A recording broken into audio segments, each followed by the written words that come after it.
ড্র্যাগনে অবিশ্বাসী এক রাজা হঠাৎই পৌঁছে যায় 3 বছর ধরে ক্ষুধার্ত এক মিষ্টি ড্র্যাগন গডেসের কাছে। এই ড্র্যাগন গডেস কি পারবে মহারাজের সাম্রাজ্যে নানা রকমের জটিল সমস্যার সমাধান করতে? সেই নিয়ে বেশ মজার এবং ম্যাজিক্যাল একটা গল্প আজকে এক্সপ্লেন করব। তাহলে চলো শুরু করা যাক। আর শুরু করার আগে তোমরা কিন্তু সাবস্ক্রাইব করতে একদম ভুলো না। ড্রামার প্রথম দৃশ্যে আমরা আমাদের মিষ্টি ড্র্যাগন বাইশিকে দেখতে পাই এবং আমরা দেখতে পাই যে বাইশি তার গুহায় বসেছিল এবং সে তো খুবই ক্ষুধার্ত ছিল। বাইশি মনে মনে ভাবছিল যে 3 বছর ধরে কেউ আমাকে কোনো ট্রিবিউট দেয়নি। আগে তো সবাই আমাকে গডেস মনে করে কত কিছু দিত, কিন্তু 3 বছর কেউ আমাকে খেতে দেয়নি। আমার ভীষণ খিদে পাচ্ছে। এবং তখনই তার গুহার মধ্যে এসে পড়ে মহারাজা জিয়াং। এবার বাইশি তো তাকে জল থেকে উদ্ধার করে এবং বাইশি ভাবে যে এই হ্যান্ডসাম ছেলেটা আবার কে, এবং সে বলে ওঠে যে তুমি কি আমার ট্রিবিউট, মানে তোমাকে কি আমার খাওয়ার জন্য পাঠানো হয়েছে? তুমি কি খেতে ভালো? এবার জিয়াং তো তখনই উঠে বলে যে তোমার সাহস হয় কি করে তুমি আমার সাথে এমন করে কথা বলো? তুমি জানো আমি কে? রাশিয়া সাম্রাজ্যের মহারাজ জিয়াং। এবং তখনই জিয়াংয়ের মনে পড়ে যায় যে তার সাথে কি হয়েছিল, মানে কেন হঠাৎ করে সে ড্র্যাগনের গুহায় পৌঁছে গেল। দেখতে পাই যে ড্র্যাগনের গুহার ওপরে, মানে কিনা বাইশের বাসস্থানের উপরে সাম্রাজ্যের যে রাজ পুরোহিত ছিল সে একটা রিচুয়ালের আয়োজন করেছিল, যে রিচুয়ালে কিনা গডেসকে সম্মান জানানো হবে, তাকে নানা রকমের খাবার দাবার ট্রিবিউট হিসেবে দেওয়া হবে। এবার রাজ পুরোহিত তো মহারাজকে বলে যে মহারাজ, আপনি দয়া করে গডেসের প্রতি সম্মান প্রদর্শন করুন, না হলে কিন্তু সে আমাদের ওপর প্রচণ্ড রেগে যাবে। কিন্তু জিয়াং এইসব ড্র্যাগন ঠ্যাগানে একদমই বিশ্বাস করতো না। জিয়াং বলে ওঠে যে যে গডকে ট্রিবিউট না দিলে সেই গড আমাদের ক্ষতি করে, তাকে কি আদেও গড বলা যায়, নাকি তাকে ডিমন বলতে হয়? এবং তখনই সেখানে ড্র্যাগনের যে স্ট্যাচুটা ছিল সেটার চোখটা জ্বলে ওঠে। এবার সকলেই তো খুব ভয় পেয়ে যায় এবং জিয়াং তো তখনই তার তলোয়ার তুলে নেয় যে আসুক আজকে কোন ড্র্যাগন আমার সামনে আসে, আমিও দেখতে চাই এখানে কোন ড্র্যাগন আছে। তো তখনই হঠাৎ করে একটা লোক, মানে একজন রাজ কর্মচারী ভিড়ের মধ্যে থেকে ছুটে এসে মহারাজকে ধাক্কা মারে এবং তখনই জিয়াং নিচে পড়ে যায়। এবার এই কথা শুনে বাইশি তো বুঝতে পারে যে জিয়াং ড্র্যাগনে বিশ্বাস করে না এবং তখনই বাইশি নিজের আসল রূপ ধারণ করে, মানে তার ড্র্যাগন রূপ ধারণ করে। বলে ওঠে যে 3 বছর তোমরা আমাকে কোনো ট্রিবিউট দাওনি, তুমি কি নিজে ট্রিবিউট হওয়ার জন্য তৈরি? এবার তাতেও তো জিয়াং এতটুকুও ঘাবড়ায় না, বলে ওঠে যে তোমার জন্য যে ট্রিবিউটগুলোর আয়োজন করা হয়েছে সেগুলো বাইরে আছে। এবং এই কথা শোনার সাথে সাথেই হিংস্র বাইশির যে ড্র্যাগন রূপটা ছিল সেটা খুবই কিউট মার্কা হয়ে যায় এবং সে তো বলে ওঠে যে সত্যি। এবং জিয়াং বলে যে হ্যাঁ সত্যি, আমরা হিউম্যানরা কখনো ড্র্যাগনদের মিথ্যে কথা বলি না। আইসে তো তখনই বলে ওঠে যে আরে আগে বলবে তো, ঠিক আছে, তার রিটার্ন গিফট হিসেবে আমি তোমাকে আমার স্নানের জল দিলাম। এবার এই কথা শুনে জিয়াং তো খুবই ডিসগাস্টেড হয়ে যায় যে তোমার স্নানের জল নিয়ে আমি কি করব। এবং বাইশি তখনই তাকে ধাক্কা মেরে সামনে লেকে ফেলে দেয়, যেটা কিনা বাইশির স্নানের জল ছিল। কিন্তু যেহেতু বাইশি একজন ড্র্যাগন গডেস ছিল, এই জলটাও ম্যাজিক্যাল ছিল এবং এই ম্যাজিক্যাল জলে পড়ার সঙ্গে সঙ্গে জিয়াংয়ের গালে যে কাটা দাগটা ছিল সেটা তো শুকিয়ে যায়। জিয়াং বুঝতে পারে যে এটা ম্যাজিক্যাল ওয়াটার। আইসি বলে ওঠে যে এই জলের জন্য তোমরা হিউম্যানরা তো পাগল, তোমরা এটাকে মেডিসিন হিসেবেও ব্যবহার করো। এবং সে তো তখনই জিয়াংয়ের কাছে এসে বলে যে কেন তুমি বুঝতে পারছো না যে আমার বয়স 9000 বছরেরও বেশি? এবং তখনই সেখানে মহারাজের ইউনাক লোকজন নিয়ে ছুটতে ছুটতে চলে আসে। এবার তারা তো মহারাজকে একটা মহিলার সাথে দেখে একটুখানি চমকে যায় এবং পিছিয়ে যায় এবং তারপরেই মহারাজ বাইশের সাথে ওই গুহা থেকে বেরিয়ে আসে। ইউনাক তো বলে ওঠে যে মহারাজ, এই মেয়েটা আবার কে, একে আপনি কোথায় পেলেন? এবং বাইশি তো তখনই নিজের আসল পরিচয় বলে দিতে যাচ্ছিল, কিন্তু মহারাজ তার মুখ চেপে ধরে যে বাইশির আসল পরিচয় এখনই সকলকে জানানো যাবে না। মহারাজ ভাবছিল যে এই ম্যাজিক্যাল ড্রাগনকে যদি আমি আমার সঙ্গে নিয়ে যেতে পারি তাহলে আমি আমার সাম্রাজ্যের সমস্যাগুলো মেটাতে পারবো। যারা যারা আমার সাথে বিশ্বাসঘাতকতা করার চেষ্টা করছে তাদেরকেও হাতে নাতে ধরতে পারবো ভেবে জিয়াং বাইশিকে তার সঙ্গে নিয়ে আসে। এবার সেই রাতে তারা একটি সরাইখানায় বা বলা যায় তাদের একটি টেন্টে ছিল। জিয়াং তো ওই জায়গাটায় মানে ড্রাগন গডেসের বাসস্থানের ওখানে গেছিল, যেটা কিনা রাজমহল থেকে অনেকটাই দূরে ছিল। এবার রাতের বেলা আমরা দেখতে পাই যে বাইশিকে নানা রকমের ডিলিশিয়াস খাবার দেওয়া হয়েছিল এবং বাইশি তো খুব মজা করে সেগুলো খাচ্ছিল। কিন্তু তখনই সেখানে রাজপুরোহিত হাজির হয়, মানে যে কিনা ওই রিচুয়ালটার আয়োজন করেছিল। রাজপুরোহিত বলে ওঠে যে মহারাজ, আমাদের রিচুয়ালটা কমপ্লিট হলো না, এতে কিন্তু ড্রাগন গডেস প্রচণ্ড ক্ষুণ্ণ হবে।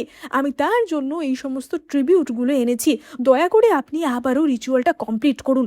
এবং ট্রিবিউট হিসেবে সে তো কেমন জানি শুয়োরের মাথা, মুরগির ঠ্যাং, মানে বড্ড বাজে বাজে খাবার দাবার এনেছিল। এবং এই দেখে বাইশি তো খুব রেগে যায় যে আচ্ছা, তুমি তুমি এতদিন আমাকে এই পচা পচা খাবারগুলো খাওয়াচ্ছিলে না, যেখানে তোমরা এত ভালো ভালো টেস্টি টেস্টি খাবার খাও, সেখানে আমাকে এত পচা পচা খাবার কেন দাও? এই বলে বাইশি তো রীতিমতো হাত পা ছুঁড়ে কান্নাকাটি শুরু করে দিয়েছিল। এবং তার কান্নাকাটির সাথে সাথে আশেপাশে তো বজ্রবিদ্যুৎ চমকাতে শুরু হয়ে যায়। এবার মহারাজ তো তখনই বাকি সবাইকে সেখান থেকে চলে যেতে বলে। জিয়াং তো তখনই বাইশিকে জিজ্ঞাসা করে যে তুমি এত কাঁদছো কেন, তোমার কি চাই সেটা বলো। এবং বাইশি বলে যে আমার 3 বেলা এরকম টেস্টি টেস্টি খাবার চাই। ঠিক আছে, 3 বেলা না হয়ে 2 বেলা হলেও চলবে, আর কমে আমি কিন্তু রাজি হব না। এবার জিয়াং তো তখনই বলে ওঠে যে ঠিক আছে, তোমার কোনো চিন্তা নেই, আমি তোমাকে এখন থেকে 3 বেলাই খাওয়াবো। এই কথা শুনে বাইশি তো আনন্দে মহারাজকে জড়িয়ে ধরে যে প্রিটি বেবি, আমি তোমাকে অনেক অনেক ব্লেসিং দেবো, থ্যাংক ইউ। কিন্তু তখনই সেখানে মহারাজের গার্ড কাই চলে আসে। এবার কাইকে দেখে জিয়াং তো খুবই লজ্জা পেয়ে যায়, সে তো সঙ্গে সঙ্গে বাইশিকে ছেড়ে উঠে পড়ে। কাই বলে যে মহারাজ, আপনি আমাকে বলেছিলেন যে যাদের যাদের হাত ভেঙে গেছে তাদের তাদের নিয়ে আসতে, আমি সেরকম লোকদের এখানে ধরে এনেছি। আসলে মহারাজ এখানে জানতে চাইছিল যে কে মহারাজকে ধাক্কা মেরে ফেলেছে। মহারাজকে যখন সে ধাক্কা মেরেছিল তখন তার হাতেও লেগেছিল, বা বলা যায় তার হাতেও মোচ এসেছিল। তাই মহারাজ এমন এমন লোকদেরই ডেকে পাঠিয়েছিল যাতে তাদের মধ্যে থেকে কে মহারাজকে ধাক্কা মেরেছে সেটা চিহ্নিতকরণ করা যায়। এবার বাইশি তো তখনই বলে ওঠে যে তুমি কোনো চিন্তা করো না, এটা আমি 1 মিনিটেই বার করে দিচ্ছি। এবং বাইশি সেখানে 1 গামলা জল আনতে বলে এবং সেই জলে বাইশি জাস্ট তার আঙুলটা টাচ করে দেয়। এবার সেই জল প্রত্যেককে পান করানো হয় এবং জল পান করার সাথে সাথে সকলেরই প্রচণ্ড পেটে ব্যথা শুরু হয়। মানে যতক্ষণ না তারা সত্যিটা বলছে ততক্ষণ তাদের পেটে ব্যথা কমবে না। বাইশি তো তখনই বলে ওঠে যে আসলে এদের মধ্যে থেকে কাজটা একজনই করেছে, মানে একজনই মহারাজকে ধাক্কা মেরেছিল এবং তার হাতে মোচ লেগেছিল, কিন্তু যাতে সে ধরা না পড়ে তাই জন্য তার সাঙ্গপাঙ্গরা মানে বাকিরাও ইচ্ছাকৃতভাবে নিজেদের হাত মোচকে নিয়েছে। এবার এই কথা বলার সাথে সাথেই সেই লোকগুলো তো টপ টপ করে সেখানেই মরে যায়, ফলে তাদেরকে কে কাজে লাগিয়েছে সেটা জানা যায় না। এবং মহারাজ ঠিক করে যে পরের দিনই সে সাম্রাজ্যের ক্যাপিটালে ফিরে যাবে। এবার আমরা রাতের বেলা দৃশ্য দেখতে পাই। রাতের বেলা বাইশি তো আগেই বিছানায় শুয়ে পড়ে এবং ঘুমিয়ে পড়ে। মহারাজ তো গড়গড় করতে থাকে যে তোমার কি কোনো বুদ্ধি নেই, এটা আমার টেন্ট, এখানে আমি থাকবো, তুমি কেন আমার বিছানায় ঘুমোচ্ছ? তো মহারাজের এত কথা বলার আগেই বাইশি তো ঘুমিয়েই গেছিল। রাতের বেলা মহারাজের ঘরে তার ইউনাক আসে এবং সে বলে যে মহারাজ, আমরা যদি বাইশিকে রাজপ্রাসাদে ফেরত নিয়ে যেতে চাই তাহলে তাকে তো একটা পরিচয় দিতে হবে, এমনি এমনি তো কাউকে নিয়ে যাওয়া যাবে না। এবং জিয়াং তখনই ঠিক করে যে বাইশিকে সে ইম্পেরিয়াল মাস্টার হিসেবে নিয়ে যাবে, যাতে সে জিয়াংকে নানা রকমের সিদ্ধান্ত নিতে সাহায্য করতে পারে তার ম্যাজিক্যাল পাওয়ারের সাহায্যে। এবার পরের দিন জিয়াং আর বাইশি রাজপ্রাসাদের উদ্দেশ্যে রওনা দেয়। বাইশি তো আশেপাশের সমস্ত জিনিস দেখে ভীষণ খুশি হচ্ছিল এবং সে তো একদম ছোট বাচ্চাদের মতো লাফালাফি করছিল। জিয়াং তখনই তাকে বলে যে তোমাকে আমি রাজপ্রাসাদে একটা অন্য পরিচয় নিয়ে যাচ্ছি, তোমাকে আমি রাজপ্রাসাদের ইম্পেরিয়াল মাস্টার করে নিয়ে যাচ্ছি। এবার বাইশি তো তখনই বলে ওঠে যে কি, কখনোই না, আমি একজন ড্রাগন গডেস, আমি কেন ওই পরিচয় যাব? আমি তোমাদের থেকে বয়সে অনেক বড়, আমি তোমার হয়ে কাজ কেন করব? এবং জিয়াং তো তখনই বলে যে তুমি কি ভুলে গেলে, আমাদের কিন্তু একটা শর্ত হয়েছিল যে তোমাকে 3 বেলা ভালো ভালো খাওয়াবো, তুমি যদি এটাতে রাজি না হও তাহলে কিন্তু 3 বেলা তুমি ভালো ভালো খেতে পারবে না। আর তুমি তো একজন গড, তাই না? কোন গড সবসময় লেজি হয়ে অলস হয়ে বসে থাকে বলো তো? তুমি আমার সাথে থেকে আমাকে কাজে সাহায্য করবে। এবার এই কথা শুনে বাইশির তো ইগো হার্ট হয়ে যায় যে কে বলেছে আমি একজন অলস গড। আমি তোমাকে এক্ষুনি বলে দিচ্ছি যে কে তোমার ক্ষতি করার চেষ্টা করেছিল। তোমার ক্ষতি করার চেষ্টা করেছিল তার বয়স 25 বছর এবং সে এই রয়্যাল পরিবারেরই একজন সদস্য এবং সে সবসময় সোনা গহনা বা জেদের তৈরি অলংকার পরে থাকে এবং তোমার গা থেকে আমি তার গন্ধ পাচ্ছি। মানে সে তোমার খুব কাছেরই কেউ, যাকে কিনা তুমি কখনো না কখনো টাচ করেছো। এবার এই কথাগুলো শুনে জিয়াংয়ের মনে তো একজনেরই নাম আসে, সেটা হচ্ছে জিয়াংয়ের অপর এক ভাই রাজকুমার চি। বাইশি আর জিয়াং যখন রাজপ্রাসাদে প্রবেশ করে সেখানে আমরা রাজকুমার চিকে দেখতে পাই, যে কিনা জিয়াংদের ওয়েলকাম করার জন্য দাঁড়িয়েছিল এবং তখনই মহারাজ লক্ষ্য করে যে রাজকুমার চি এর হাতেও ব্যান্ডেজ, অর্থাৎ সেও কোনো না কোনোভাবে কবজিতে ক্ষত পেয়েছে। এবার রাজকুমার চি তো বলে ওঠে যে আসলে আমি পাহাড়ে প্র্যাকটিস করছিলাম, সেখান থেকেই এই আঘাতটা লেগেছে।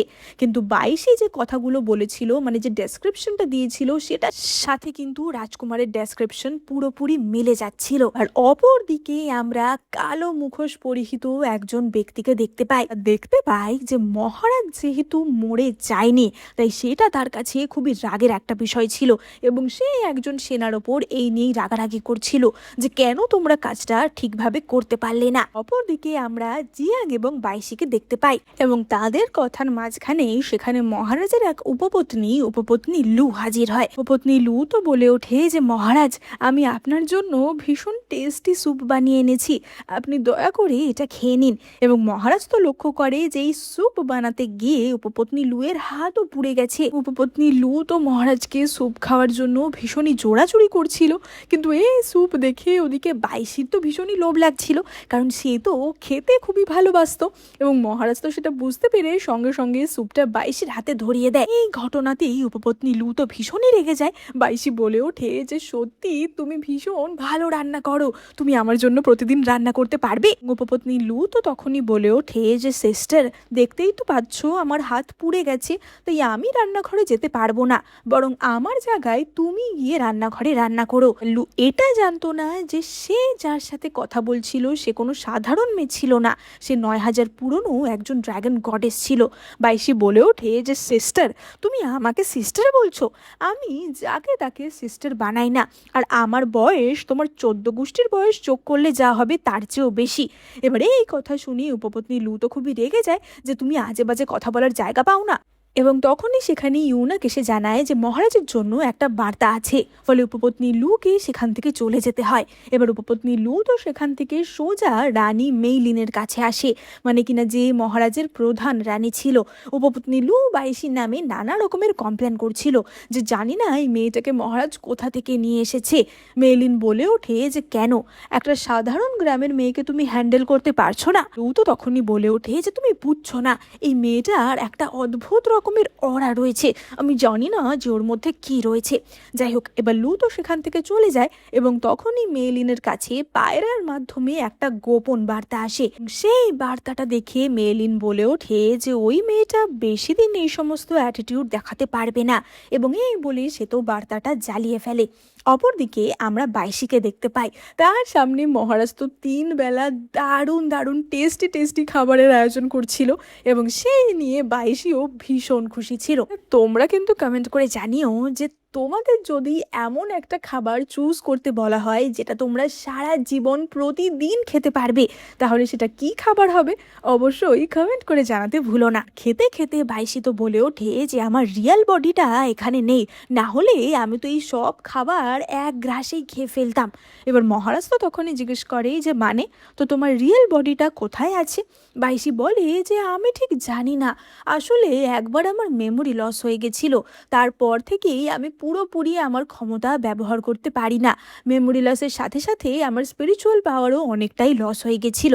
এবার এই কথা শুনে জিয়াংয়ের কিছু কথা মনে হয় এবং জিয়াং বুঝতে পারে যে এই ঘটনার সাথে, মানে বাইশির এই ঘটনার সাথে তারই অ্যানসেস্টাররা কোনোভাবে জড়িত রয়েছে। এবং এইসব যখন সে ভাবছিল তখনই বাইরে রাজকুমার চি উপস্থিত হয়। এবার রাজকুমার চি তো বলে ওঠে যে ভাই, আমি তোমার জন্য একটা তথ্য এনেছি। এই বলে সে তো ঘরের ভেতর ঢুকে আসছিল, কিন্তু তখনই জিয়াং বাইশিকে সোজা বিছানায় নিয়ে চলে যায় এবং তার মুখ চেপে ধরে, যাতে অন্য কেউ জানতে না পারে যে জিয়াংয়ের ঘরে অন্য কোনো মেয়ে রয়েছে। আসলে রাজ পরিবারে বা রাজপ্রাসাদে অনেক রকমের অদ্ভুত নিয়ম থাকতো, যাদের মধ্যে অন্যতম একটা ব্যাপার ছিল এই হারেমের ব্যাপারটা।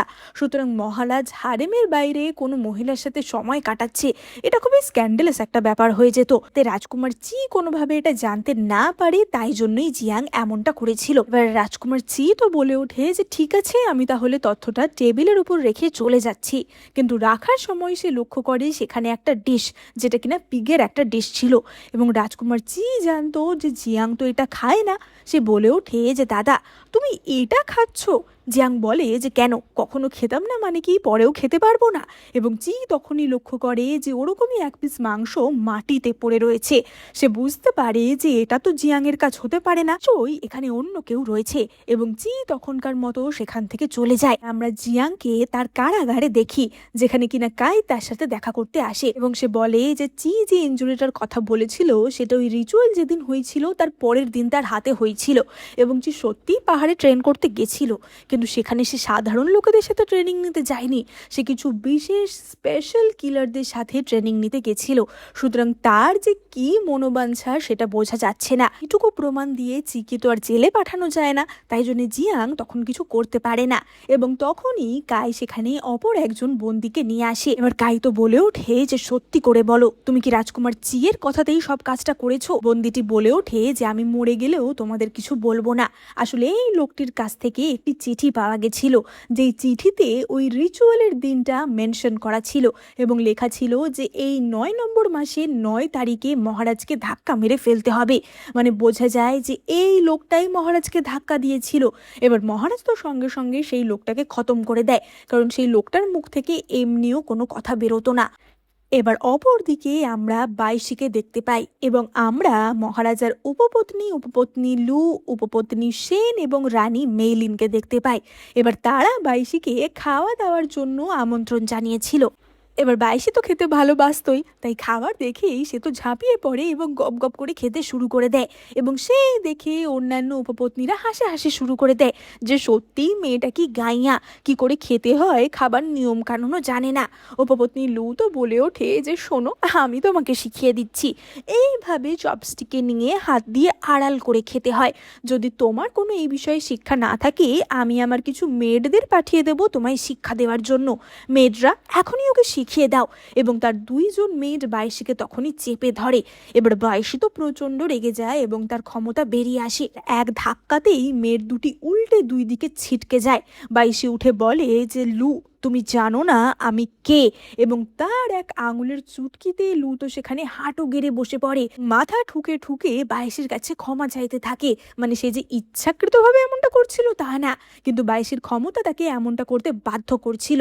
এবার তখনই তো এইসব ঝামেলার মাঝখানে সেখানে মহারাজের ইউনাক চলে আসে, এবং সে বলে যে তোমরা যেই হও না কেন, তোমাদের কোনো অধিকার নেই বাইশিকে অপমান করার, কারণ মহারাজ তাকে এখানে নিয়ে এসেছে, তাকে ইম্পেরিয়াল মাস্টার পদে নিয়োগ করেছে। সুতরাং এই ধরনের কাজ আর কখনো করবে না।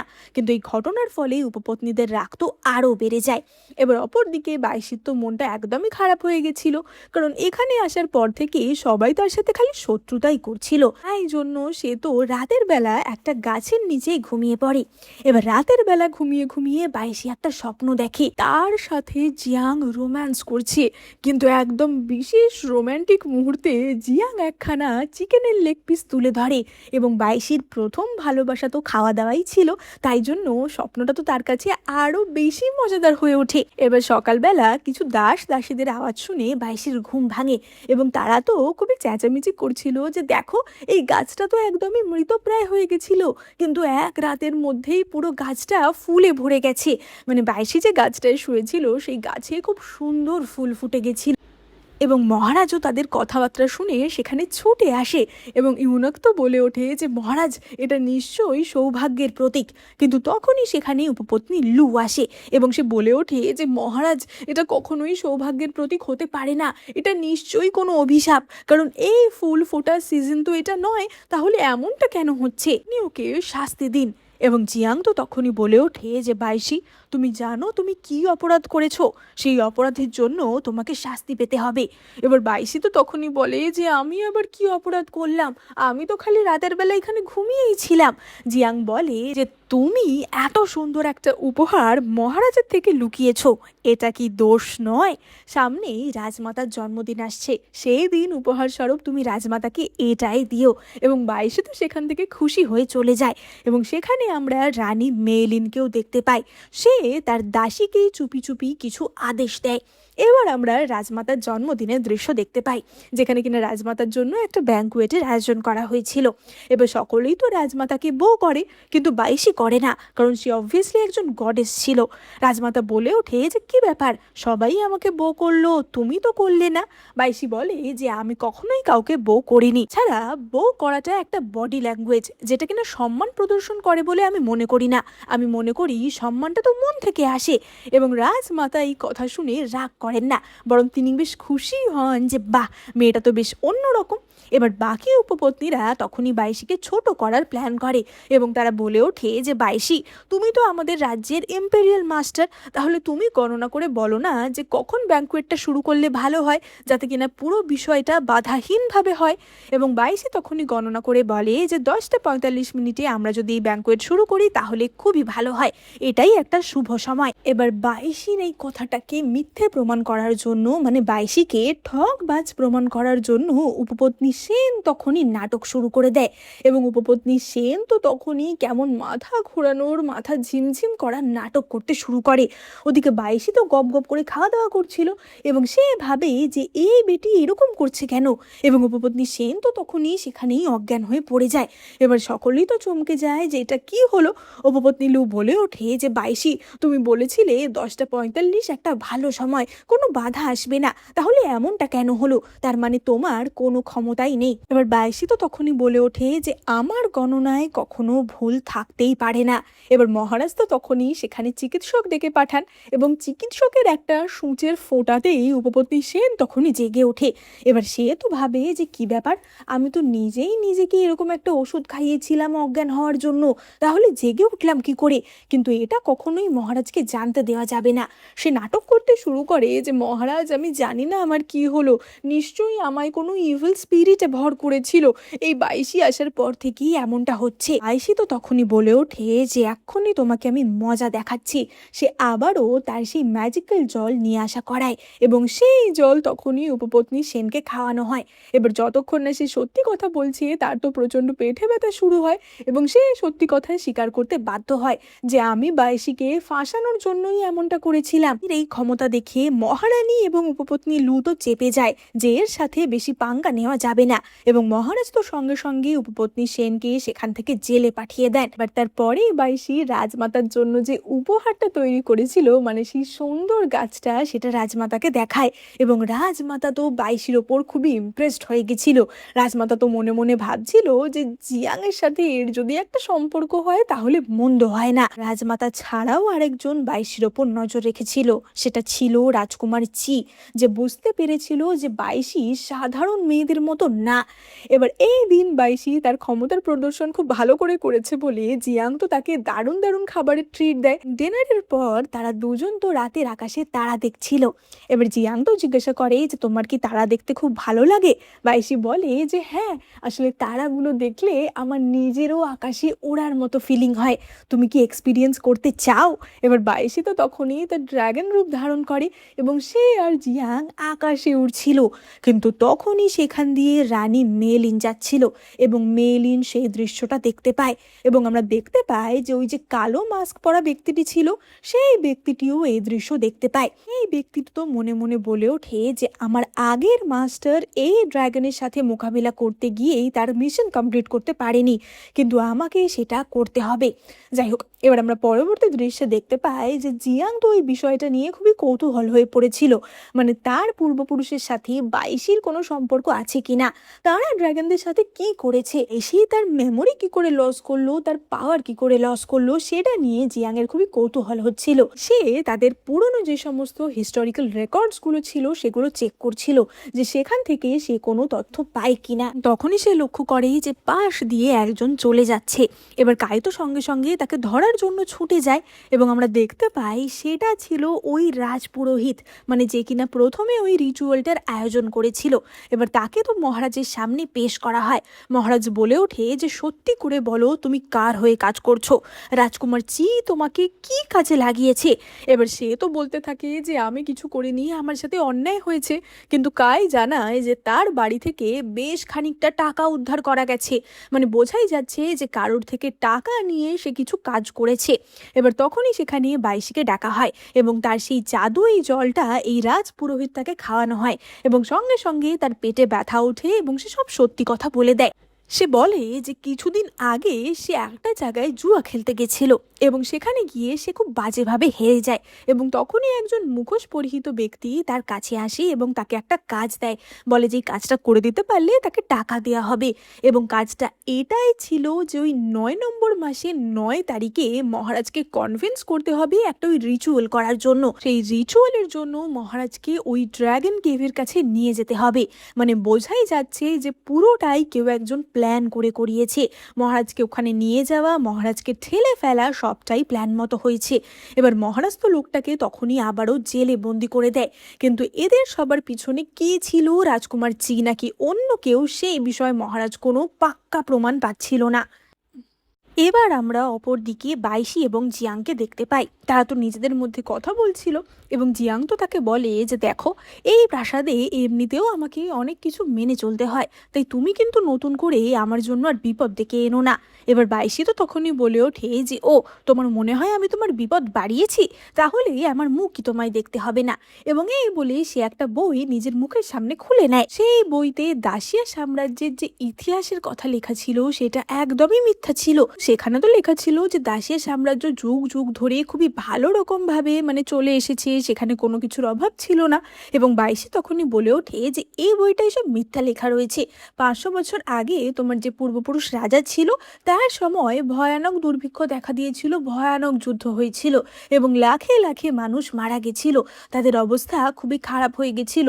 তখন আমি এসেছিলাম তোমাদের সাম্রাজ্য উদ্ধার করতে এবং আমার সাহায্যেই তো এই সাম্রাজ্য পুনরুদ্ধার হয়েছিল। এবার এই কথা শুনে জিয়াং একটা জিনিস বুঝতে পারে এবং জিয়াং সেখান থেকে উঠে চলে যায়। আসলে বাইশিকে বলা যায় জিয়াংয়ের যে পূর্বপুরুষ ছিল সে বন্দি বানিয়ে ব্যবহার করেছিল। এবার আমরা দেখতে পাই একটি দৃশ্য যেখানে বাইশিকে মানে একটি ড্রাগনকে বন্দি করে রাখা হয়েছিল, তাকে শিকল দিয়ে বন্দি করে রাখা হয়েছিল এবং কিছু লোক সেখানে এসে তার স্কেলগুলি কেটে কেটে খাওয়ার চেষ্টা করছিল, যেটা খুবই ভয়ঙ্কর এবং নৃশংস একটা দৃশ্য ছিল। আসলে বাইশিকে যখন বন্দি করে রাখা হয়েছিল তখন তার সাথে এমনটাই হয়েছিল এবং তারপর তার ক্ষমতা, স্পিরিচুয়াল পাওয়ার অনেক কিছুই কমে যায় এবং এই ঘটনাগুলো তার মেমোরি থেকে চলে গেছিল। কিন্তু এরকমই একটা ভয়ঙ্কর স্বপ্ন সেই দিন বাইশি দেখছিল এবং সেই স্বপ্ন দেখেই তার ঘুম ভেঙে যায়। এবার বাইশি তো প্রচন্ড ভয় পেয়ে গেছিল এই স্বপ্নটা দেখে, তার ফলে চারিদিকে হঠাৎই বিদ্যুৎ চমকাতে শুরু করে দিয়েছিল এবং অপরদিকে জিয়াং বুঝতে পারে যে নিশ্চয়ই বাইশির কিছু একটা সমস্যা হয়েছে এবং সে তো ছুটতে ছুটতে বাইশির ঘরে চলে আসে এবং সে তো বাইশির ঘরের দরজার সামনে লুকিয়ে লুকিয়ে বোঝার চেষ্টা করছিল যে ভিতরে বাইশির কোনো সমস্যা হয়েছে নাকি। এবার বাইশিও বুঝতে পারেনি প্রথমে যে এটা জিয়াং এবং সেও সাইডে লুকিয়ে দাঁড়িয়ে মানুষটাকে ধরার চেষ্টা করছিল যে এত রাতে তার ঘরে কে আড়ি পাচ্ছে এবং সে তো বলতে গেলে জিয়াংয়ের ঘাড়েই পড়ে যায়। বাইশি বলে ওঠে যে এত রাতে তুমি কি রাতে ঘুমাও না নাকি, আমার ঘরের দরজার বাইরে আড়ি পাচ্ছ কেন। এবার জিয়াং তো তখনই বলে ওঠে যে না, আসলে আমি ওই হাঁটতে বেরিয়েছিলাম, তাই জন্যই ভাবলাম তোমার খোঁজ নিয়ে যাই। এবার বাইশি তো তখনই বলে ওঠে যে ও, তুমি বৃষ্টির মধ্যেও হাঁটতে বেরো। আসলে জিয়াং তো বাইশির কথা ভেবেই এখানে এসেছিল। সে বলে ওঠে যে তুমি কি এখনই এই বৃষ্টিটা করালে। বাইশি বলে যে আরে কিছুই না, আসলে আমি খুব একটা বাজে দুঃস্বপ্ন দেখেছিলাম, তাই জন্যই এমনটা হয়েছে। এবার জিয়াং তো তখনই জিজ্ঞাসা করে যে কি স্বপ্ন দেখেছো, তুমি যদি চাও তাহলে আমায় বলতে পারো। তো বাইশি কিছু বলে না এবং জিয়াং তখনই তাকে একটা অ্যামুলেট বার করে দেয়। সে বলে যে এটা আমি সবসময় আমার কাছে রাখি, বলা যায় সকল যুদ্ধক্ষেত্রে এটা আমার লাকি লাকি চার্ম যেটা আমার প্রাণ বাঁচিয়েছে। তাই কখনো যদি তুমি কোনো বিপদে পড়ো বা ভয় পাও, তাহলে এটা হাতে নিয়ে আমাকে ডাকবে, আমি নিশ্চয়ই তোমাকে বাঁচাতে আসবো। এবং বাইশি তো সেটা নিয়ে বেশ খুশি হয়। এবার আমরা দেখতে পাই যে বাইশি যেহেতু ওই বাজে স্বপ্নটা দেখেছিল, সে ওরকমই একটা ছবি আঁকছিল যে একটা ড্রাগনকে কিছু মানুষ ছুরি দিয়ে আঘাত করার চেষ্টা করছে। এবার তারপরে তো সেখানে জিয়াং চলে আসে, বাইশি সঙ্গে সঙ্গে ছবিটা লুকিয়ে ফেলে এবং আমরা দেখতে পাই যে জিয়াং একটা ফ্লাইং ল্যান্টার্ন এনেছিল যাতে বাইশির মনটা ভালো হয়, দুঃস্বপ্ন দেখে সে যেন ভয় না পেয়ে যায়। এবার তারা তো ফ্লাইং ল্যান্টার্ন ওড়াচ্ছিল এবং এই দৃশ্যটা রাজমাতা দেখতে পায়। এবার রাজমাতা দেখে যে বাইশির সাথে জিয়াংয়ের কি ভালো একটা সম্পর্ক এবং সে ভাবে যে অন্য কোনো উপপত্নীর সাথেও জিয়াংকে আমি কখনো এতটা খুশি দেখিনি, তাহলে বাইশির সাথে জিয়াংয়ের তো একটা সম্পর্ক হওয়াই দরকার। এবং পরের দিন রাজমাতা জিয়াংকে এই ব্যাপারেই বলে যেন জিয়াং বাইশিকে তার পত্নী হিসেবে গ্রহণ করে। বলে যে এতদিন তোমার বিয়ে হয়েছে, তবু তুমি হারেমের কোনো রানীর সাথেই কখনো সম্পর্ক করোনি, তা তোমার যদি কাউকে পছন্দ হয় তাহলে আমি তার বিয়ের ব্যবস্থা করে দিচ্ছি, তুমি তাতে না করছো কেন? কিন্তু জিয়াং তো এই কথাতে একদমই রাজি হয় না এবং সে সেখান থেকে চলে যায়।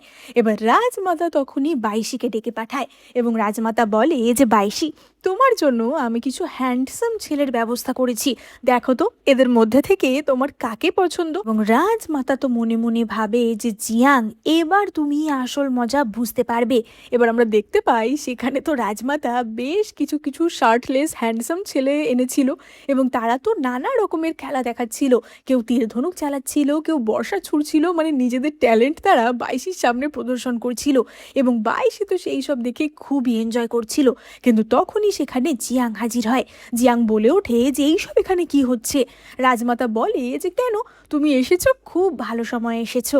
দেখো, আমরা বাইশির জন্য একজন পার্সোনাল গার্ড খুঁজছি, ওর যাকে পছন্দ তাকেও বেছে নেবে। এবার মহারাজ তো বলে ওঠে যে কি পার্সোনাল গার্ডের কি দরকার, ও সব সময় আমার সাথেই থাকে, আমার সাথে থাকা মানে কি যথেষ্ট সেফ থাকা নয়? রাজমাতা তো বলে ওঠে যে সে তো বুঝলাম, কিন্তু ওকেও তো একদিন না একদিন বিয়ে করতে হবে, আমি না হয় বাইশির যাকে পছন্দ তাকে ওর ছেলে উপপত্নী বা বলা যায় উপস্বামী বানিয়ে দেব। এবারে এই সব কথা শুনে জিয়াং তো রাগে জ্বলতে থাকে, এই ধরনের জিনিস আমার রাজপ্রাসাদে চলবে না। এবার বাইশি তো ওদিকে চেঁচাতে থাকে যে আমার এখানে দুজনকে পছন্দ হয়েছে, এদেরকে আমায় দিয়ে দাও। এবার আমরা দেখতে পাই যে এই সব দেখে হিংসা করে জিয়াং নিজের ট্যালেন্ট দেখাতে শুরু করে এবং সে তো চোখে পট্টি বেঁধে তিনখানা তীর একেবারে নিশানায় লাগিয়ে দেয়। এবং বাইশি সেখানে আসলেই জিয়াং বলে যে দেখো, এখনই তোমার পার্সোনাল গার্ড হিসেবে কাউকে আমি রাখতে পারবো না, কারণ এখন আমাদের কোষাগারে টানাটানি চলছে, এখন আমি আরো দুটো লোকের মাইনে দিতে পারবো না। এবার তারপরে বাইশি তো তার নিজের যে সমস্ত ধন সম্পত্তি ছিল সেগুলো নিয়ে হাজির হয়, মানে এতদিন জিয়াং তাকে উপহারস্বরূপ যা যা দিয়েছিল সেই সব কিছু। সে বলে যে এই নাও, আমি তোমাকে এই সব কিছু দিয়ে দিচ্ছি, তার বদলে তুমি আমাকে ওই দুজনকে রাখতে দাও। এই দৃশ্য দেখে জিয়াং তো খুবই রেগে যায় এবং বাইশি বলে যে আমি কিছু জানি না, চাই চাই চাই। এবং এই বলে বাইশি তো সেখান থেকে চলে যায় এবং তখনই জিয়াং লক্ষ্য করে যে বাইশি যে সিন্দুকটা এনেছিল তার মধ্যে তার দেওয়া সেই অ্যামুলেটটা ছিল। এবার জিয়াংয়ের তো এই জিনিসটায় খুবই কষ্ট লাগে যে আমি তোমাকে এত ভালোবেসে নিজের এত মূল্যবান একটা জিনিস দিলাম আর সেটা তুমি এরম অবহেলা করে ফেলে দিলে। অপরদিকে আমরা দেখতে পাই যে বাইশি ইচ্ছা করে যে ওটা দিয়ে দিয়েছিল এমনটা না, বাইশি নিজের সব জিনিস এক জায়গায় রেখেছিল, তাই ভুল করে ওটা চলে গেছিল এবং বাইশি নিজের ঘরে এসে ওই অ্যামুলেটটাই খুঁজছিল এবং সে তো জিয়াংয়ের সাথেও দেখা করতে আসে এই বিষয়ে কথা বলার জন্য যে তার কাছে রয়েছে কিনা, কিন্তু জিয়াং তো রেগে মেগে তার সাথে দেখাই করে না। এবার বেশ কিছুদিন কেটে যায়, জিয়াং প্রতিদিনই ব্যস্ততার বাহানা দিয়ে বাইশির সাথে দেখা করে না এবং বাইশি তো বোর হয়ে গার্ডদের সাথেই ফুটবল খেলতে লাগে। আমরা দেখতে পাই তখনই একপাশে একজন উপপত্নী লিয়াং জিথার বাজাচ্ছিল এবং বাইশি সেই শব্দ শুনে তার দিকে এগিয়ে যায়। এবার লিয়াং তো খুব মন দিয়ে জিথার বাজাতে থাকে যে আমি নতুন একটা সুর রচনা করেছি, আমি সেটা তোমায় বাজিয়ে শোনাচ্ছি। কিন্তু আসলে এই উপপত্নী লিয়াংকে ওই মেয়েলিনী কাজে লাগিয়েছিল যাতে উপপত্নী লিয়াং মহারাজকে বশ করতে পারে এবং মহারাজ বাইশির থেকে দূরে চলে যায়। এবার এই গানের বা সুরের আওয়াজ শুনে মহারাজ সেখানে হাজির হয়। মহারাজ দেখে যে বাইশি সেখানে বসে আছে। মহারাজ বাইশির যাতে হিংসা হয় তাই জন্য বলে ওঠে যে বাহ, এই সুরটা তুমি ভীষণ ভালো বাজিয়েছো, আমার ভীষণ ভালো লেগেছে, আজকে রাতটা আমি তোমার সাথেই কাটাবো। এবং ওই উপপত্নী লিয়াং তো ভাবে যে যাক, আমার প্ল্যান সাকসেসফুল হলো। এবার উপপত্নী লিয়াং রাতের বেলা মহারাজের ড্রিঙ্কে একটা বাজে ওষুধ মিশিয়ে দেয় এবং কিছুক্ষণ পর সে মহারাজের ঘরে গিয়ে দেখে যে মহারাজ তার বিছানায় শুয়ে আছে এবং উপপত্নী লিয়াং তো সোজা গিয়ে মহারাজের পাশে শুয়ে পড়ে, কিন্তু সেটা মহারাজ ছিল না, মহারাজের বিছানায় সেটা বাইশি শুয়েছিল। এবার সে তো চাচাতে থাকে যে তুমি তুমি এখানে কি করছো, তুমি আমার সাথে অসভ্যতা করার চেষ্টা করেছো। বাইশি বলে যে আমি আবার কি করলাম, আমি তো শান্তি করে ঘুমাচ্ছিলামই, তুমিই বরঞ্চ আমার ঘুম ভাঙালে। এবং তখনই সেখানে আসে জিয়াং। আর জিয়াং তো এসেই বলে ওঠে যে কি ব্যাপার, তুমি মাঝরাতে আমার ঘরে এমন কান্নাকাটি করছো কেন? এবং উপপত্নী লিয়াং বলে যে মহারাজ, আমি জানতাম না যে ইম্পেরিয়াল মাস্টার মাঝরাতে আপনার ঘরে থাকবে, আপনি চাইলে আমাকে যে কোনো শাস্তি দিতে পারেন। এবার জিয়াং তো তখনই বলে যে বাইশি, তুমি আমার ঘরে কি করছো? এবার যেহেতু বেশ কয়েকদিন ধরে মহারাজ বাইশিকে ইগনোর করছিল, তাই জন্যই বাইশি এখানে এসেছিল।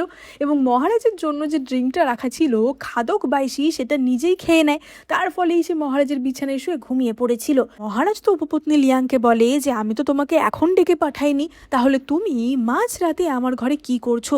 তুমি জানো না যখন তখন মহারাজের পারমিশন ছাড়া তার ঘরে ঢোকা এটা একটা অপরাধ? এবং উপপত্নী লিয়াং তো তখনই বলে ওঠে যে কিন্তু মহারাজ, বাইশিও তো একই কাজ করেছে, তাহলে আপনি ওকেও শাস্তি দিন। মহারাজ বলেন যে নিশ্চয়ই আমি ওকে শাস্তি দেব, ওকে আমি আজকে সারা রাত ধরে এমন শাস্তি দেব যে সেটা তুমি চিন্তাও করতে পারছো না। এই বলে জিয়াং তো উপপত্নী লিয়াংকে তার ঘর থেকে তাড়িয়ে দেয় এবং সে তো বাইশিকে গিয়ে বলে যে তুমি আমার এত মূল্যবান জিনিসটা এইভাবে ছুঁড়ে ফেলে দিলে, তোমাদের ড্রাগনদের কাছে কি আমাদের ইমোশন এতটাই সস্তা? এবার বাইশি তো বুঝতে পারে না যে জিয়াং কি বিষয়ে কথা বলছে এবং সে বলে ওঠে যে আমি জানি না তুমি কি বিষয়ে কথা বলছো, কিন্তু এতদিন ধরে আমি তোমাকে খুঁজছি কারণ আমি আমার অ্যামুলেটটা হারিয়ে ফেলেছি, তো ওটাই আমি তোমাকে জিজ্ঞেস করতে চাই যে ওটাকে তুমি কোথাও দেখেছো? এবং জিয়াং বুঝতে পারে যে এটা একটা ভুল বোঝাবুঝি ছিল এবং সে তো শুনে শান্তি পায় এবং বাইশিকে জড়িয়ে ধরে। এবার সে তো তখনই বাইশিকে কিস করতে যাচ্ছিল, কিন্তু আবারও সেখানে তাদের রোম্যান্টিক মোমেন্ট নষ্ট করতে কাই চলে আসে। কাই বলে যে মহারাজ, আপনি যে যাত্রা শুরু করবেন বলেছিলেন তার জন্য গাড়ি তৈরি হয়ে গেছে। জিয়াং জানায় যে সে কিছু দিনের জন্য ছদ্মবেশে সাম্রাজ্য ঘুরে দেখতে চায়, আশেপাশে কি হচ্ছে সেই সব বিষয়ে সে জানতে চায়, জন্যই সে এই ভ্রমণটা করবে বলে ঠিক করেছে। এবং বাইশিও তো তার সাথে বেরিয়ে পড়ে। এবার তারা তো ছদ্মবেশে অর্থাৎ ইনকগনিটো মোডে শহরের নানা জায়গা ঘুরে বেড়াচ্ছিল এবং বাইশি তো বাজার এরিয়ায় গেলেই খালি খাওয়া দাওয়ার জিনিস নিয়ে চিন্তা করতো, কোথায় মুরগির ঠ্যাং, কোথায় হট বান, কোথায় মিষ্টি জাতীয় জিনিস, এই সব কিছুতেই বাইশির মন পড়ে থাকতো। জিয়াং তো ভাবে যে বয়সটা বাইশি 9000 বছর হতে পারে, কিন্তু পার্সোনালিটিটা একদম 9 বছরের বাচ্চার মতো। এবার তারা আবার সেই জায়গা থেকে অন্য এক জায়গায় যাওয়ার উদ্দেশ্যে রওনা দেয়, কিন্তু হঠাৎই রাস্তার মাঝখানে কিছু লোক তাদের গাড়ি আটকায়। এবার সঙ্গে সঙ্গে মহারাজ এবং বাইশি তো গাড়ি থেকে নেমে পড়ে এবং সেই লোকেরা আসলে মহারাজকে হত্যা করতেই এসেছিল। তারা সঙ্গে সঙ্গে একটা বিষাক্ত পাউডার মহারাজের দিকে ছড়িয়ে দেয় এবং তাদের তলোয়ার চালিয়ে দেয়। এবার সেখানে তো শুধুমাত্র মহারাজ আর কাই ছিল, এত বেশি সেনা নিয়ে বেরোয়নি, যেহেতু তারা ছদ্মবেশে দেশ ভ্রমণ করছিল এবং সেই লোকগুলো সহজেই জিয়াংকে আহত করতে পারে। এবার লোকটি বলে যে তার তরোয়ালটা 42 বছর পুরনো সাপের বিষে চুবিয়ে আনা হয়েছে, ফলে এই তরোয়াল দিয়ে যাকেই আঘাত করা হবে তার দেহতে বলা যায় পুরো বিষক্রিয়া হয়ে যাবে। কিন্তু এই কথা শুনেই বাইশি তো প্রচণ্ড রেগে যায় এবং বলা যায় তার ভিতরে ড্রাগনটি বেরিয়ে আসে। বাইশি বলে ওঠে যে তুমি আমার কাছের মানুষদের ক্ষতি করবে। আর রাগে বা বলা যায় তার পাওয়ারে একটা লোক তো পুরোপুরি সেখানেই ব্লাস্ট হয়ে একদম হাওয়ায় মিশে যায়। বাকি অ্যাসাসিনরা তো চাচাতে থাকে যে ডিমন ডিমন, এই মেয়েটা একটা ডিমন। এবং বাইশি বলে ওঠে যে এটার অ্যান্টিডোট কি আছে, আমাকে এক্ষুনি দাও। সেই লোকটি তো বলে ওঠে যে এটার অ্যান্টিডোট কিছুই নেই, কিছুদিনের মধ্যেই ও মরে যাবে। এবং বাইশির রাগে তো প্রত্যেকটা লোকই সেখানে ধ্বংস হয়ে যায়। এবার সঙ্গে সঙ্গে জিয়ানকে একটি সরাইখানায় আনা হয় এবং একজন চিকিৎসক জিয়াংয়ের চিকিৎসা করতে শুরু করে, কিন্তু চিকিৎসকটি বলে যে জিয়াংকে সারানো খুবই কঠিন হয়ে চলেছে, তার অনেক রক্তই বেরিয়ে যাচ্ছে, কিন্তু তারপরেও যে সে ঠিক হবে কিনা এটার কোনো গ্যারান্টি নেই। মানে চিকিৎসকের কাছে ঠিক ঠিক করার কোনো উপায় অন্তত নেই। এবং তখনই বাইশি নিজের ক্ষমতা ব্যবহার করে। সে বলতে গেলে সারা রাত জেগে নিজের ক্ষমতার মাধ্যমে জিয়াংকে সারিয়ে তোলে এবং আলটিমেটলি জিয়াংয়ের জ্ঞান ফিরে আসে। কিন্তু তারপরেও জিয়াং প্রচণ্ড দুর্বল ছিল। বাইশি তো এক মুহূর্তের জন্য ভেবেছিল যে জিয়াং হয়তো আর বাঁচবেই না, কিন্তু আমরা দেখতে পাই যে জিয়াং সুস্থ হয়ে যায় এবং বাইশি ঘুম থেকে উঠে দেখে যে জিয়াং একদম ঠিক আছে। সে তো জিয়াংকে জড়িয়ে ধরে যে যাক বাবা, তুমি অন্তত আন্ডারওয়ার্ল্ডে পৌঁছে যাওনি। এসব কথা বলতে বলতে তার তো চোখ দিয়ে জল বেরিয়ে আসছিল এবং তখনই সে জিয়াংকে বলে যে তাড়াতাড়ি বোতলটা দাও তো, এবং সেই বোতলে সে নিজের চোখের জলটা স্টোর করে।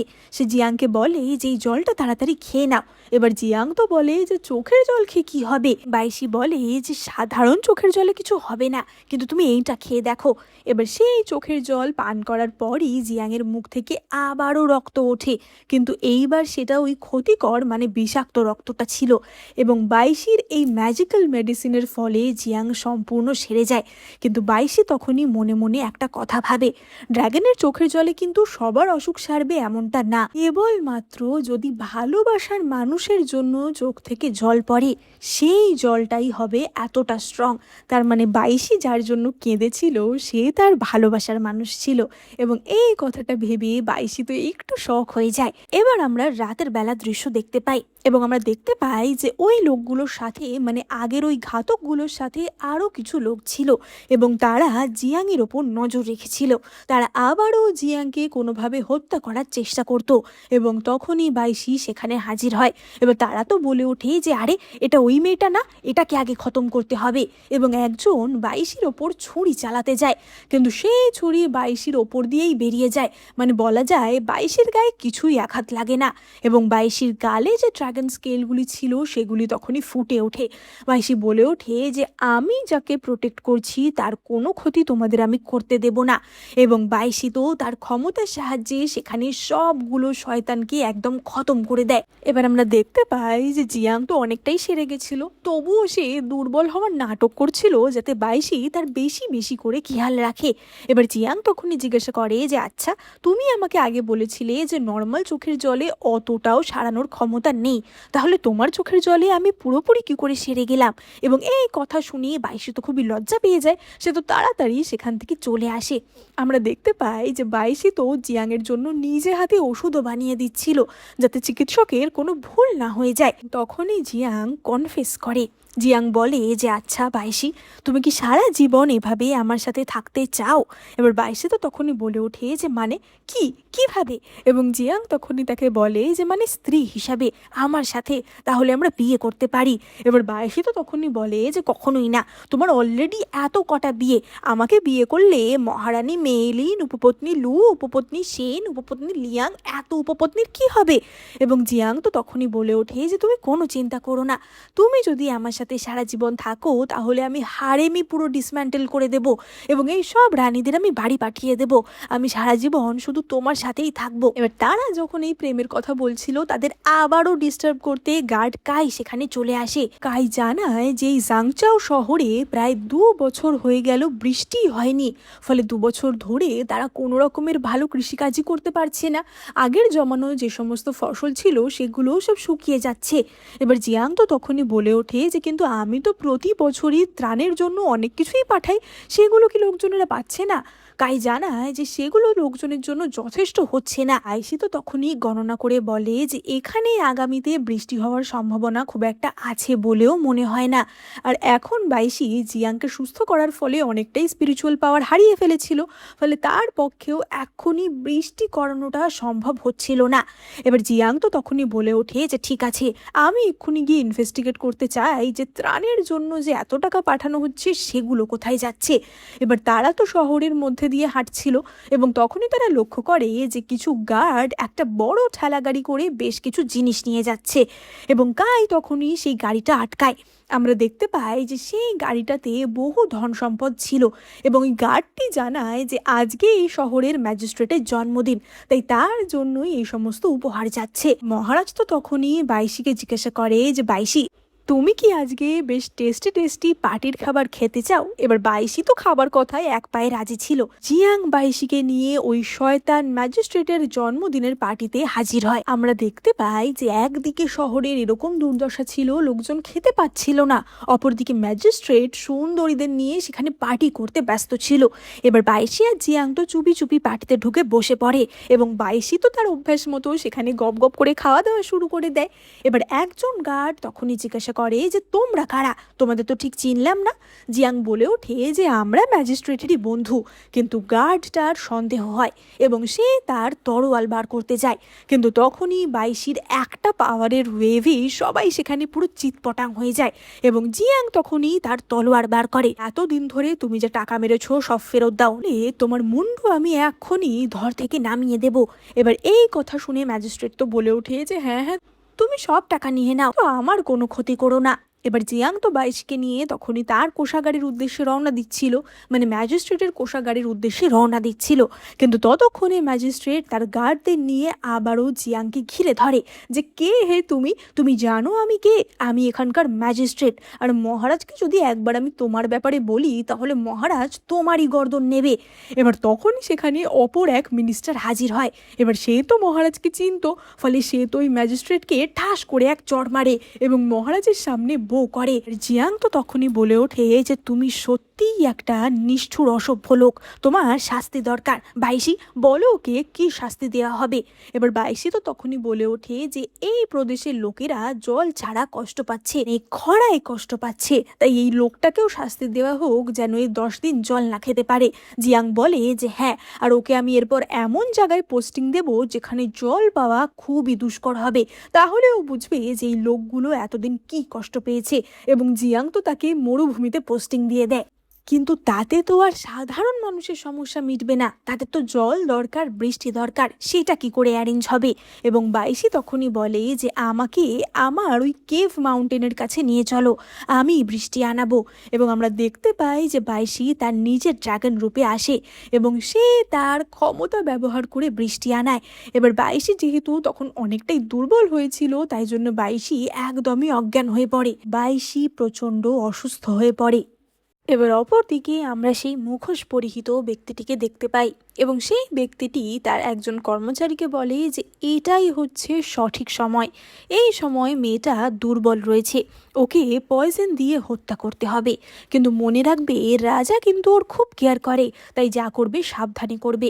এবার আমরা দেখতে পাই যে বাইশি তো খুবই দুর্বল হয়ে পড়েছিল এবং তাকে চিকিৎসক পরীক্ষা করতে আসে এবং চিকিৎসক জানায় যে ওনার কি হয়েছে আমি বুঝতে পারছি না, আমার যা মনে হচ্ছে সেটা হচ্ছে যে উনি খুব গভীর ঘুমে আচ্ছন্ন হয়ে আছেন এবং উনি ঘুমিয়ে গেছেন, ওনার ঘুম দরকার, ঘুম শেষ হলে উনি নিজে থেকেই উঠে পড়বেন। এবং এই বলে চিকিৎসক তো চলে যায়। এবার জিয়াং তো নিজের মনেই বাইশিকে বলতে থাকে যে তাড়াতাড়ি উঠে পড়ো, তুমি যা যা খেতে ভালোবাসো আমি সব তোমায় 10 প্লেট করে এনে দেবো, বলো তুমি কি খাবে, মিষ্টি খাবে না নোনতা খাবে, কি খাবে। জানি যে তুমি একজন ড্রাগন গডেস এবং তুমি হাজার হাজার বছর বাঁচবে, আমি তোমার তুলনায় কিছুই না, আমি তো কেবলমাত্র বড় জোর 100 বছর বাঁচতে পারি, কিন্তু তারপরেও আমি আমার জীবনের সবটাই তোমার সাথে কাটাতে চাই।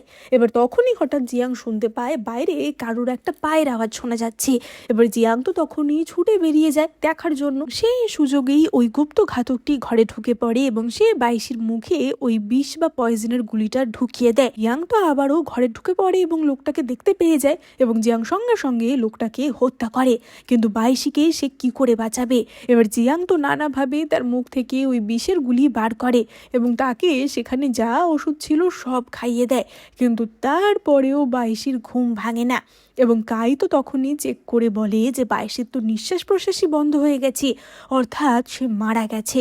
এবার জিয়াং তো এই কথা শুনে খুবই নড়ে যায় যে হতেই পারে না, কখনোই এটা হতে পারে না, আমার জীবন মরণ সব কিছুই বাইশির সাথে যুক্ত, সুতরাং আমি বেঁচে থাকতে কখনোই ও মরতে পারে না।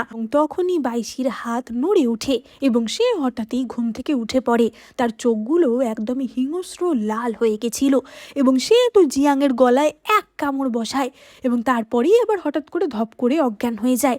এবার জিয়াং দেখে যে যেখানে বাইশি কামড় দিয়েছে সেই জায়গায় একটা ড্রাগনের ছাপ চলে এসেছে। এবার কিছুক্ষণ পর বাইশির ন্যাচারালি ঘুম ভাঙে এবং বাইশি এখন নর্মাল অবস্থাতে ছিল। ছিল। এবার বাইশি তো তখনই বলে ওঠে যে কি ব্যাপার, তোমার গলায় এই দাগটা এলো কি করে, কে তোমাকে কামড়েছে আমাকে বলো। জিয়াং তো বলে যে তুমি কি ভুলে গেছো, তুমিই তো কামড়ালে। এবার এই কথা শুনে বাইশি তো খুবই লজ্জায় পড়ে যায়। জিয়াং তো তাকে বারবার জিজ্ঞাসা করে যে কেন, এই কামড়ের মানে কি আর এই দাগটারই বা মানে কি, সেটা আমাকে বলো, আমিও কি তাহলে তোমার মতো এখন ড্র্যাগন হয়ে যাব। এবং বাইশি তো বলে যে না, তুমি তা হবে না। এবং সে তো কিছুতেই বলতে চাইছিল না যে এটার কী মানে। এবং জিয়াং তো তখনই ঢং করে মরে যাওয়ার নাটক করে যে আমি মনে হয় আর বেশি দিন বাঁচবো না, মরার আগেই আমার একটাই শেষ প্রশ্ন, এই দাগটার মানে কি আমায় বলো তো। এবং বাইশি তো তখনই বলে যে আসলে এই দাগটা হলো ড্র্যাগন ম্যারেজের লক্ষণ, মানে আমার সাথে তোমার ড্র্যাগন ম্যারেজ হয়ে গেছে এটা বলা যেতে পারে। এবং এই কথা শুনে জিয়াং তো খুবই খুশি হয়, কারণ সে তো এটাই চাইছিল, এবং সে তো বাইশিকে কিস করে। এবার আমরা দেখতে পাই যে জিয়াং এবং বাইশি আবারও রাজপ্রাসাদে ফিরে আসে, এবং জিয়াং এসেই তার হারেম ডিসম্যান্টেল করে দেয়, তার সমস্ত রানীদের স্বাধীন করে দেয়। প্রথমে তো মন্ত্রীরা এই নিয়ে একটুখানি উথাল পাথাল করেছিল, কিন্তু তারপরেও তারা মহারাজের এই হুকুম মেনে নিতে বাধ্য হয়। এবার সমস্ত উপপত্নী এবং মেলিনের কাছে খবর যায় যে মহারাজা বলেছে সকলকে চলে যেতে। এবং এই কথা শুনে মেলিনের তো মাথা গরম হয়ে যায়। মেলিন তো সঙ্গে সঙ্গে তার একজন গার্ডকে ডাকে যে লর্ডকে খবর পাঠাও, ওকে হত্যা করার সময় এসে গেছে। এবং সেই গার্ডটি মেলিনের এই আজ্ঞা পালনের জন্য চলে যায়। আমরা দেখতে পাই যে রানীরা এখান থেকে বিদায় নেওয়ার আগে মহারাজের সাথে দেখা করতে আসে, এবং তখনই তারা বাইশির সেই পেন্টিংটা নিয়ে আসে। বাইশি ওই স্বপ্ন দেখার পর এঁকেছিল যে কিছু মানুষ তাকে ছুরি দিয়ে আঘাত করছে। এবার মেলিন এবং উপপত্নী লিয়াং তো বলে ওঠে যে মহারাজ, এই ছবিটা আপনি দেখেছেন, এই ছবিটা বাইশির ঘর থেকে পাওয়া গেছে। ও এরকম একটা ভয়ঙ্কর ছবি এঁকেছে যেখানে ড্রাগনদেরকে আমরা গড বলে মানি, সেখানে ও গডকে আঘাত করার কথা বলেছে। মানে তারা তো এখনো এটা জানতো না যে বাইশি নিজেই ড্রাগন গডেস, তাই তারা এই ছবিটার মাধ্যমে বাইশিকে নিচু করার চেষ্টা করছিল। এবং মেইলিন তো তখনই বলে ওঠে যে আমি খুব ভালো করেই জানি যে বাইশির মধ্যে কোনো ইভিল স্পিরিট রয়েছে, সে আসলেই একটা ডিমনেস, তাই জন্য আমি এখানে একজন তান্ত্রিককে ডাকছি যে কিনা বাইশির ওই ইভিল স্পিরিট সকলের সামনে এনে সকলের কাছে প্রমাণ করে দেবে ও আসলে কি। এবার এটার পিছনে মেইলিনের অন্য প্ল্যান ছিল, সে তো বাইশিকে এখান থেকে সরিয়ে দিয়ে আসলে মহারাজাকে দুর্বল করতে চাইছিল। এবং আমরা দেখতে পাই তখনই সেই মুখোশ পরা ব্যক্তিটি সেখানে আসে। এবার ব্যক্তিটি এসেই তো কালো জাদুর নাম করে বাইশির মুখে একটা পাউডার ছড়িয়ে দেয়, এবং সঙ্গে সঙ্গে বাইশি হাঁচে দিয়ে ওঠে, কিন্তু বাইশির কিছুই হয় না। এবার মেইলিন তো বলে ওঠে যে কি ব্যাপার, কিছু হলো না কেন, এই পাউডারটায় আমি তো পয়জন পাউডার মিশিয়েছিলাম, তাহলে বাইশি মরল না কেন। সে তো ওই মুখোশ পরিহিত ব্যক্তিটিকে বলে যে এক্ষুনি তুমি মহারাজকে হত্যা করো। এবং আমরা দেখতে পাই সেই ব্যক্তিটি মুখোশটি খোলে, এবং সেই মুখোশের তলায় ছিল রাজকুমার চি। এবার রাজকুমার চি তো সঙ্গে সঙ্গে তার তরোয়াল বার করে মহারাজকে হত্যা করার জন্য, কিন্তু সেই তরোয়াল সে ধরে সোজা মেইলিনের গলায়। এবার মেইলিন তো বলে ওঠে যে কি, তুমি আমার দিকে তরোয়াল কেন ধরছো। আসলে রাজকুমার চি কখনোই ওই মুখোশ পরিহিত ব্যক্তি ছিল না, রাজকুমার চিকে মহারাজা জিয়াংয়ে কাজে লাগিয়েছিল যাতে সে মেইলিনকে হাতে নাতে ধরতে পারে। এবার মেইলিন তো বলে ওঠে যে মাস্টার কোথায়, এবং রাজকুমার চি জানায় যে তাকে ধরার জন্য আমি অলরেডি লোক পাঠিয়ে দিয়েছি।